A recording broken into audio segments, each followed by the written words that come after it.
Hello students, आज हम लोग हेलोल्केन के अंदर पढ़ेंगे एलिमिनेशन रिएक्शन। एलिमिनेशन रिएक्शन बोलते हैं इसी रिएक्शन को जिस रिएक्शन में carbon to carbon pi bond का फॉर्मेशन होता है with elimination of two atoms और टू ग्रुप्स। जब दो एटम या दो ग्रुप लॉस होते हैं with formation of pi bond between carbon atom, then it is called elimination reaction. Elimination reaction के अंदर हम लोग को कई तरह का रिएक्शन पढ़ना होता है, जिसमें एक रिएक्शन हम लोग पढ़ते हैं डिहाइड्रो हैलोजिनेशन रिएक्शन और दूसरा रिएक्शन पढ़ते हैं डीहैलोजिनेशन रिएक्शन। तीसरा टाइप भी पढ़ते हैं, वो है डिहाइड्रेशन रिएक्शन, जो हम लोग अल्कोहल के चैप्टर में पढ़ेंगे। तो फर्स्ट हम लोग हेलोल्केन में पढ़ेंगे डिहाइड्रो हैलोजिनेशन और सेकंड पढ़ेंगे डीहैलोजिनेशन रिएक्शन। तो डिहाइड्रो हैलोजिनेशन का मतलब क्या हो गया? हाइड्रो मतलब होता है हाइड्रोजन एटम और हेलो मतलब हो गया हैलोजन एटम। तो डिहाइड्रो हैलोजिनेशन रिएक्शन का मतलब होता है जब हाइड्रोजन एटम और हैलोजन एटम दोनों का रिमूवल होगा।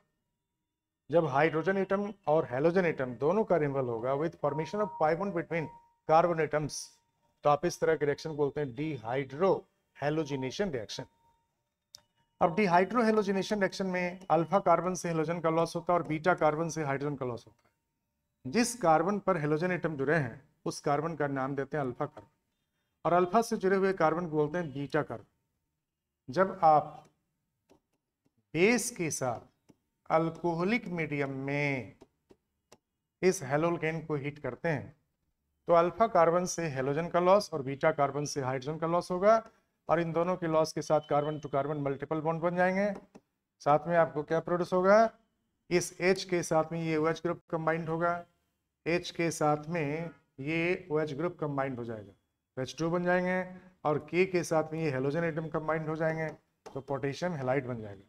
जो carbon to carbon multiple bond बना है हम लोग इस कंपाउंड को क्या बोलेंगे? That is called as alkene. जब carbon to carbon double bond होता है तो हम लोग इसे कंपाउंड को क्या बोलते हैं? अनसैचुरेटेड हाइड्रोकार्बन, और ये कंपाउंड कहलाता है अल्कीन। जब डबल बॉन्ड होगा तो अल्कीन और जब ट्रिपल बॉन्ड बन जाए तो हम लोग क्या बोलते हैं? उसको अल्काइन। तो इसका मैकेनिज्म क्या हो सकता है? जब यहाँ हेलोजन एटम जुड़े होते हैं और इस कार्बन पे हाइड्रोजन एटम जुड़े हैं और जब हम लोग KH बेस के साथ अल्कोहलिक मीडियम में इसे हीट करते हैं तो फिर कैसे ये अल्कीन में चेंज करता है? ये बेस जो KH है यह टूट जाता है K प्लस में और OH माइनस में। अब ये OH माइनस बेस प्रोटॉन को निकाल लेते हैं। OH माइनस बेस जो है ये प्रोटॉन के साथ में इंटरेक्ट करते हैं। जब ये प्रोटॉन के साथ में इंटरेक्ट करते हैं, जब ये OH माइनस इस बीटा कार्बन पे जो हाइड्रोजन एटम जुड़ा है उस हाइड्रोजन को ये प्रोटॉन के रूप में एलिमिनेट कराते हैं, ये प्रोटॉन को पुल करते हैं और ये इलेक्ट्रॉन पेयर शिफ्ट कर जाता है अल्फा कार्बन की तरफ।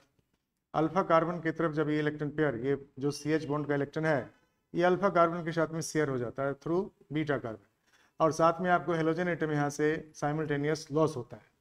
तो आप इस तरह से कह सकते हैं कि जब एक तरफ हाइड्रोजन का बॉन्ड ब्रेक करता है कार्बन के साथ और OH ग्रुप के साथ में बॉन्ड फॉर्म करने का कंडीशन बन जाता है और यहाँ पर कार्बन कार्बन पाई बॉन्ड के फॉर्मेशन के टेंडेंसी भी बन जाते हैं और carbon to halogen bond break करने का टेंडेंसी बन जाता है, तो हम लोग इसको क्या बोलते हैं? ट्रांजिशन स्टेट बोलते हैं। इसको ट्रांजिशन स्टेट कम्प्लेक्स कहा जाता है। ट्रांजिशन स्टेट कम्प्लेक्स बनने के बाद अब यहाँ आपको फाइनली क्या होता है, क्योंकि ट्रांजिशन स्टेट कम्प्लेक्स जो बनते हैं ये आपको लेस स्टेबल होता है। ट्रांजिशन स्टेट कम्प्लेक्स जो बना है ये लेस स्टेबल स्पीसीज है। अब ये स्टेबल स्पीसीज में चेंज करने के लिए फाइनली क्या करेगा? हेलोजन को एलिमिनेट कर देगा और यहाँ से H को, प्रोटॉन को भी एलिमिनेट कर देगा। अब कार्बन टू कार्बन क्या होगा? यहाँ पर मल्टीपल बॉन्ड के फॉर्मेशन हो जाएंगे। तो आपको यहाँ पर carbon to carbon multiple bond के फॉर्मेशन हो जाएंगे, carbon to carbon multiple bond के फॉर्मेशन हो जाएंगे और साथ में X माइनस हेलोजन हैलाइड के रूप में रिमूव हो गया और ये H और OH कंबाइंड होकर H2O में चेंज कर जाते हैं। तो आपको इस तरह के रिएक्शन को हम लोग क्या बोलते हैं, that is called as E2 mechanism. इसको हम लोग क्या बोलते हैं, E2 मैकेनिज्म बोलते हैं। E2 मैकेनिज्म मतलब बायोमोलिकुलर एलिमिनेशन रिएक्शन ये है। बायोमोलिकुलर एलिमिनेशन रिएक्शन, या हम लोग इस एलिमिनेशन रिएक्शन का जो ऑर्डर बताते हैं वो 2 बताते हैं। सेकेंड ऑर्डर एलिमिनेशन रिएक्शन को हम लोग क्या बोलते हैं, E2 मैकेनिज्म बोलते हैं।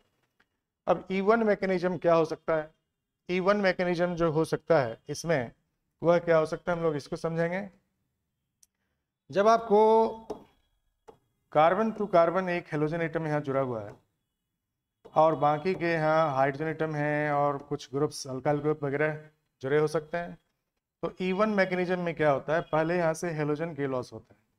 जब अल्कोहल के प्रेजेंस में यहाँ हेलाइट लॉस होते हैं, तो हेलाइट के लॉस होने के बाद आपको कार्बोकैटायन जनरेट हो जाता है। जैसे ही X माइनस लॉस हुआ, ये बॉन्ड पर लेके शिफ्ट कर गया X माइनस यहाँ से कार्बन से, तो कार्बन पे क्या हो गया, पॉजिटिव चार्ज क्रिएट हो गया, यानी कि ये कार्बोकेटायन बन गया।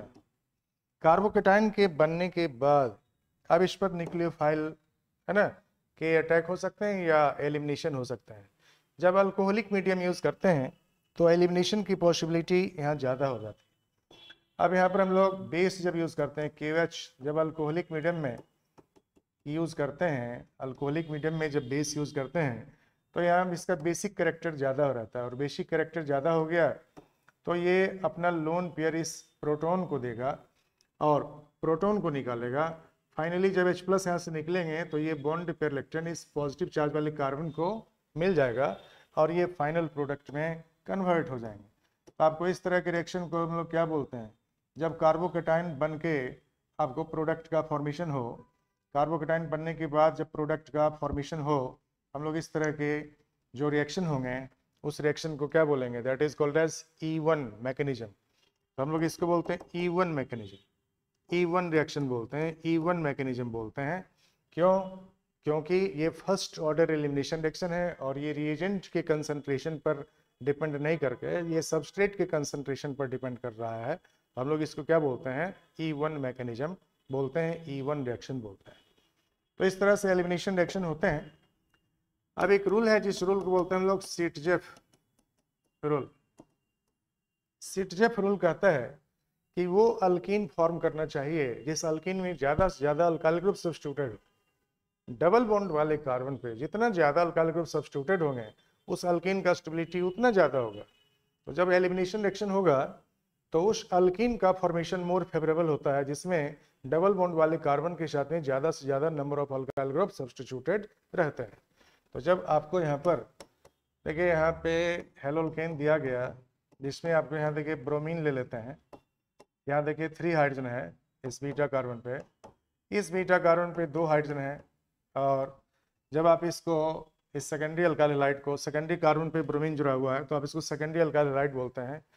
और इसको जब आप अल्कोहलिक मीडियम में KOH के साथ में हीट करते हैं, KOH बेस के साथ में अल्कोहलिक मीडियम में इसको हीट करते हैं, तो फिर इससे जो प्रोडक्ट बनेगा वह प्रोडक्ट क्या बन सकता है, व्हाट प्रोडक्ट विल फॉर्म, इससे जो प्रोडक्ट बनेंगे यह प्रोडक्ट क्या बनेगा।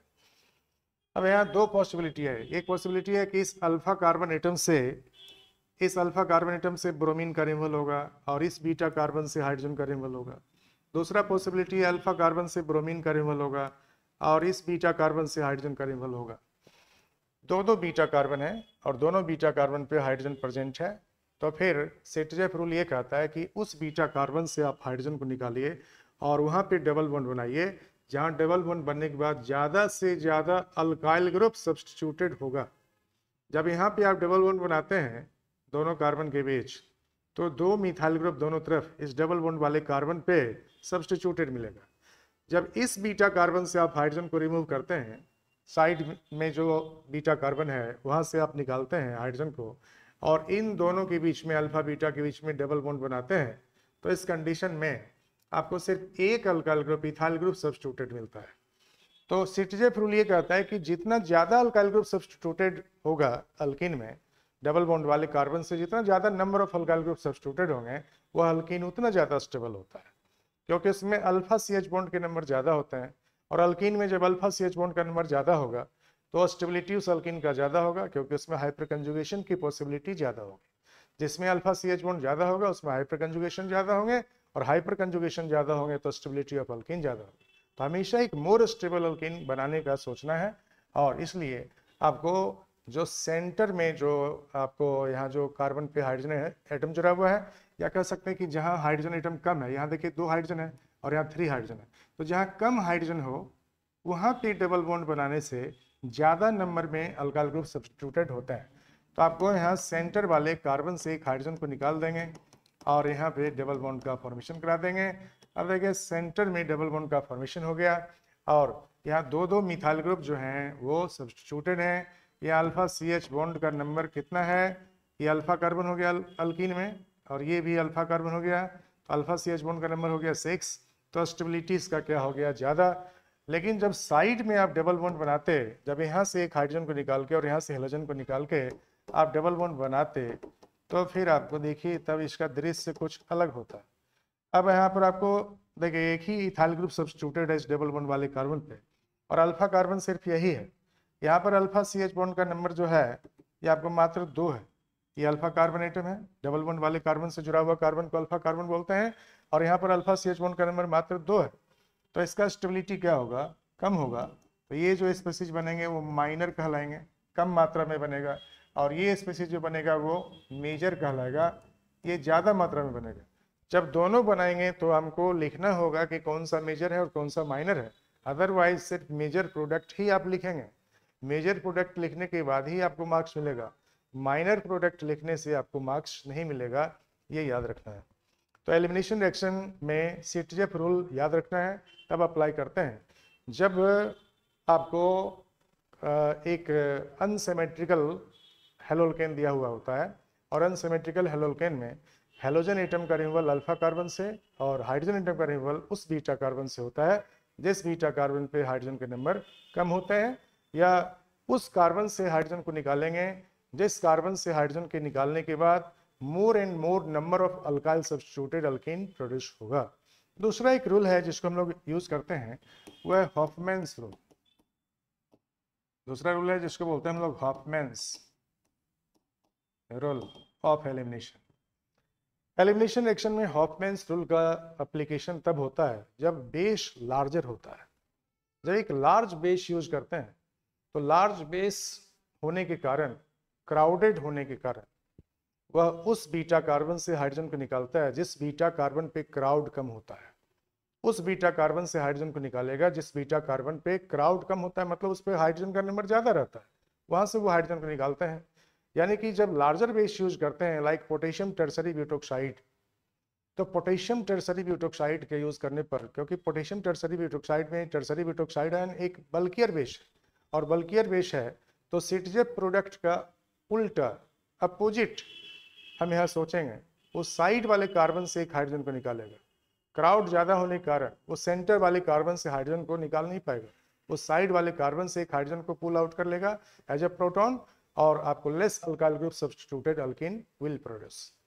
तो हम लोग हॉफमैन्स रूल यूज करेंगे तब जब larger base is used, then less alkyl group substituted alkene is produced as major product। जैसे आप देखें यहां पर इस पे ब्रोमीन एटम जुड़ा है, ये सेकेंडरी अल्काइल हैलाइड है, secondary alkyl bromide, secondary butyl bromide, और यहाँ पर हम लोग पोटेशियम टर्सरी ब्यूटोक्साइड यूज करते हैं। यहाँ butyl group, tertiary butyl group oxygen से जुड़ा हुआ है, और ये एक लार्ज बेस है। तो लार्ज बेस है तो ये सेकेंडरी कार्बन पे क्राउड ज़्यादा रहने के कारण यहाँ पे नहीं पहुँच पाता है, ये साइड वाले कार्बन से एक प्रोटॉन निकाल लेते हैं, और जब साइड वाले कार्बन से एक प्रोटॉन निकालेंगे तो जो अल्कीन बनेगा वो सिटजेफ प्रोडक्ट का अपोजिट हो जाएगा।